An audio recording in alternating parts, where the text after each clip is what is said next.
What up, ladies and gentlemen? It is your boy Brando back again with yet some more Call of Duty news. So today, I want to talk to you guys about the December 8 update, preparing for Season 1 for Black Ops Cold War and Warzone. So this is update patch 1.07, preparing us for Season 1, which everyone knows is coming December 16th. Now, I'm going to read off of Treyarch's blog. They have all the update patch notes and everything else, along with leaked weapons as well, which we'll cover later in the video. So without further ado, ladies and gentlemen, let's get into the video. So it's almost here. In preparation for Season 1's arrival in Black Ops Cold War and Warzone on December 16th, last night's incoming Black Ops Cold War update included several quality life improvements, stability and bug fixes, different game mode updates, weapon and score streak adjustments, and plenty more.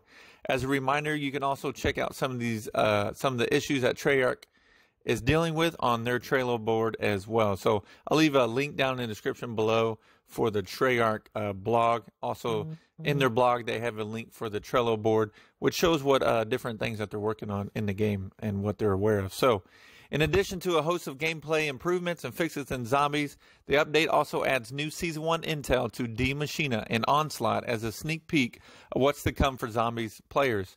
So they said go ahead and hunt those as well. So there's going to be free bundles available December 8th.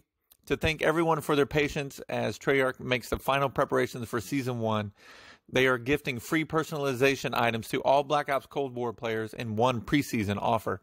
All you got to do is simply log in between 10 a.m. Pacific time, December 8th, and the start of Season 1, which is December 16th, to claim your items. And the first bundle is Field Research Bundle.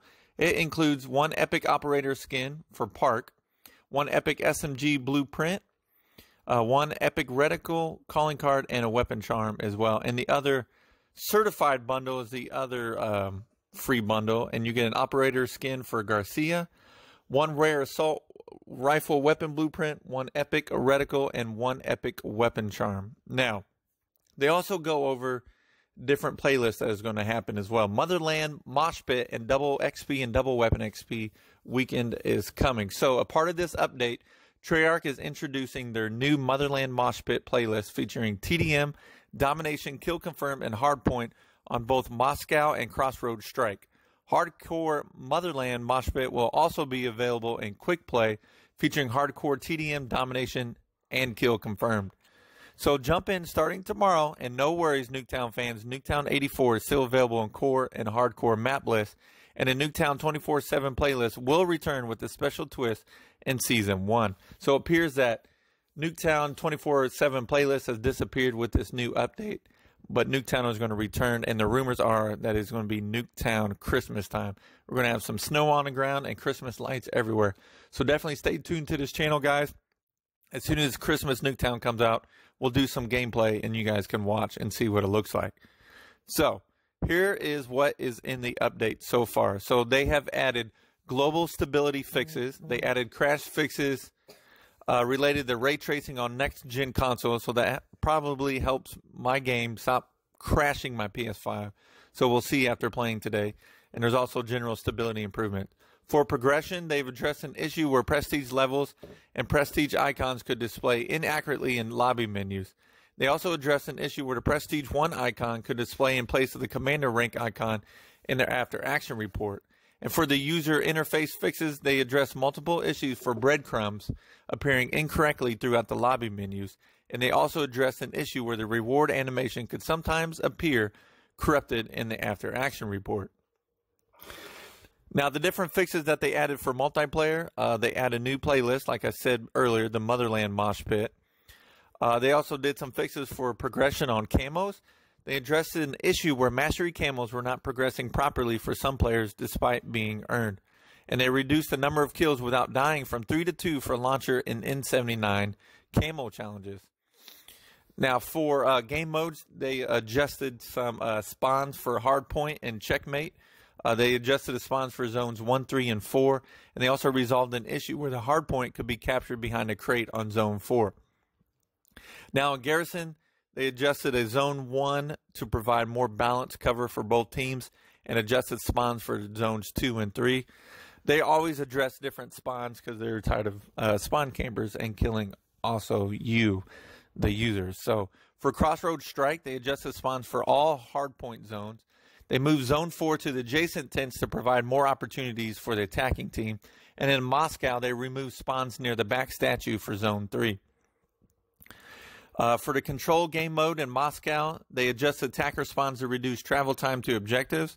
And additional attacker spawns added closer to mid-map when B has been captured.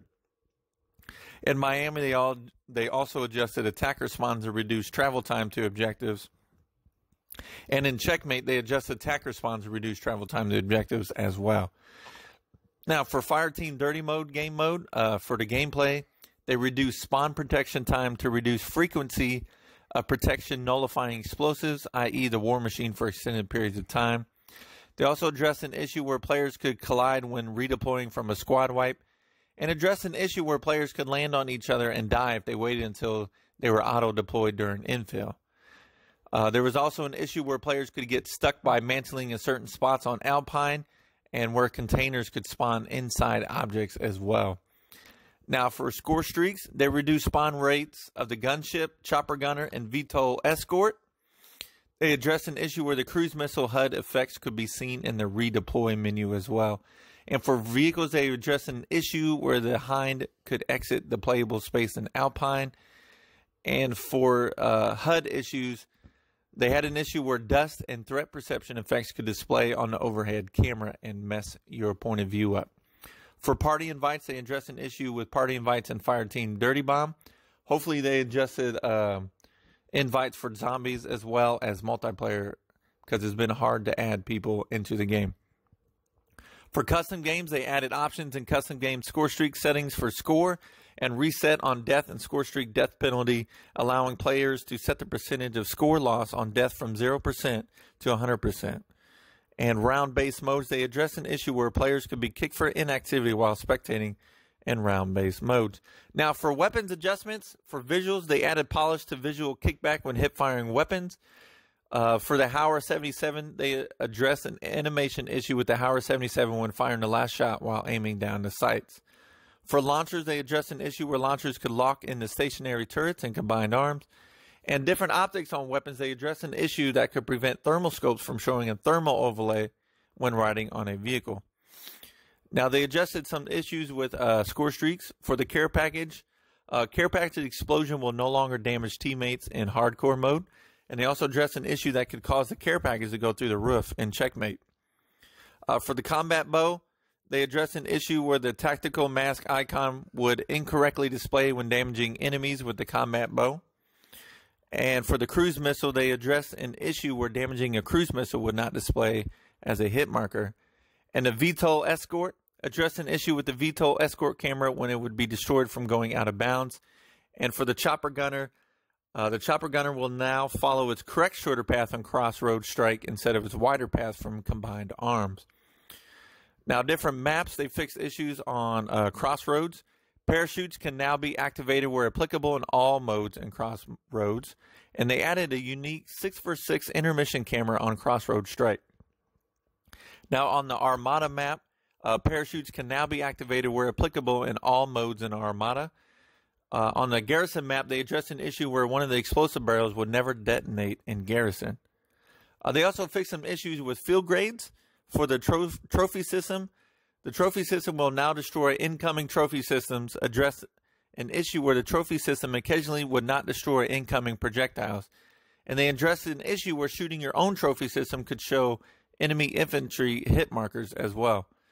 The assault pack will now be destroyed if an enemy uses it. And for the field mic, they addressed an issue where a player could earn double score events if two field mics were overlapping. They fixed some general vehicle fixes. They added a new helicopter aiming mode option. Addressed an issue where the camera could clip through the player's head when switching from driver to passenger while aiming down sights in a vehicle. And they addressed an issue where players could spawn with corrupted animations if they squad spawned into a dirt bike as a passenger. Now, general stability fixes. They fixed a rare crash that could occur when a player was dismembered by an explosive. Finishing moves, they did a general cleanup and bug fixes for different finishing moves. And addressed an issue where performing finishing moves on enemies while being down would not count toward the Stone Operator Unlock challenge as well. For gestures, they added voiceover to first-person gestures on mouse and keyboard. They addressed issues when jump and manual were bound to the mouse wheel, when addressed an issue with mouse navigation in theater, also an issue with mic status icon not displaying properly in the party tab, and also an issue with voice chat volume setting functionality and rotation controls for weapon inspect. In audio, they addressed an issue where a character's excerpt audio for a weapon melee could be delayed, and addressed an issue where players were not immediately killed when being downed while in water. Now, that was all multiplayer modes fixes. Now we're going to get into the zombie modes fixes. So for general progression fixes in zombies, they addressed an issue causing progress on the Trapper Challenge to get stuck at 255, and an issue that caused incorrect Mastery Camo progression information to display. They also addressed an issue where incorrect prestige icons could display in zombies menus, and addressed an issue that sometimes caused the player's primary weapon camo to appear on a knife equipped as a secondary weapon. And then in the combat record, addressed an issue with the incorrect engagement range data for some weapons for zombies. And killing blows will now register properly for zombies in combat record as well. And elite eliminations will now register properly for zombies in combat record. For user interface, addressed issues with text overlapping or extending outside the panel in the Intel menus. Addressed issues with 3D models not properly orienting in Intel menus. And addressed an issue where additional created class slots were not appearing in the Zombies lobby on PlayStation platforms. Now in D Machina, they fixed some stability fixes. For Intel, added new Season 1 Intel to discover in D Machina. Gameplay, they closed various exploit areas. Now for gameplay, they closed various exploit areas, like I said earlier. Addressed an issue that sometimes caused zombies to get stuck inside a spawn location. Addressed an issue that caused zombies to incorrectly use their range attack in specific locations. They also addressed an issue that caused zombies to path incorrectly when decoys were used in specific locations. And addressed an issue that caused the incorrect floor of the minimap from appearing after spectating. They also addressed an issue that caused shadows to appear incorrectly on a quest character when viewed with a flashlight. Now, weapons issues, they address an issue that caused ammo to be incorrectly deducted from the D Electro Bolt while using Ether Shroud. They also address an issue that caused the incorrect weapon rarity to appear for the player's weapon after respawning. They also address an issue that caused the duplication of weapons used in an arsenal under specific circumstances. And for using the trials, they address an issue that caused a take damage and recover health trial from granting progress when recovering the bonus health granted by Juggernaut. And they also address an issue that prevented a specific trial from granting a reward. That's very vague. Why would they say they address an issue that prevented a specific trial from granting a reward? What trial is it? It doesn't make the trials any less annoying, but hopefully it helps you finish them quickly and get the Dark Ops challenge of completing all the trials. Now in the mystery box, they addressed an issue that prevented some weapons from appearing in a psycho animation when using the mystery box. In the main quest, they addressed a rare issue that could cause a main quest to stop progressing at the decontamination step. For pinging, they addressed an issue that caused incorrect icons to display when pinging certain weapons. And for the audio, they addressed an issue that could prevent certain voiceover lines from playing. For user interface, they addressed an issue that could occur where the pause menu couldn't be closed when interacting with the arsenal. That's happened to me actually last night before this update came out. Once I hit the pause menu, it froze. They also addressed an issue that caused a mix of visual effects from different ammo mods to display when navigating the skills menu. Now for Dead Apps Arcade fixes that they did, stability fixes they completed. In gameplay, they added a Room of Judgment event, added various enemy AI tuning changes, and added various weapon tuning changes as well. For general fixes, they added host migration to Dead Apps Arcade, added options to turn off various user interface elements and features. And for the Onslaught Zombies mode, for Intel, they added new Season 1 Intel to discover in the Onslaught. And for Onslaught gameplay, added various enemy pathing fixes and addressed a rare issue that would cause a redundant perk to be granted from power-ups. From some PC fixes. They added various stability fixes and general fixes. They address an issue with text wrapping in windowed mode and address an issue that could use a blurry screen with NVIDIA Ansel when using a sniper scope. Now, that's all the fixes that they have listed from Treyarch in their Treyarch blog. Remember, I will obviously I will obviously post a link down below where you can find this Treyarch blog and go up to the specific areas that you want to read, like the zombies mode. You might want to read more in the zombies instead of multiplayer. But guys, I also want to cover that since this update has come out last night, they have discovered weapons, and they've pretty much found the weapons. They found the weapon files. They found the weapon pictures as well. They also found score streaks such as the harp, and they also added some fixes too. They also noticed that many Xbox players have been met with a blackout trial has ended error message in Black Ops Cold War following the newest path. The only fix for that right now is to actually go into your game settings menu and make sure all packs have been downloaded. That should help relieve that problem as well. They've leaked new operators and skins. The data miners has found images for that as well. They've also found new knife blueprints as well. They look pretty good. One blueprint is like blue, the other one is like purple. It looks pretty good. There's also a complete all Season 1 Prestige Challenges calling card. It's a Season 1 Prestige Master. That's what it's being called right now. And the different bundles looks pretty good. And there's also that multiplayer skin that looks like a clown. They have images of it right now. And obviously they have the raid maps overhead look as well. And some people have been able to get the Buy Battle Pass bundle screen to pop up. Right now it is showing as 2,400 COD points.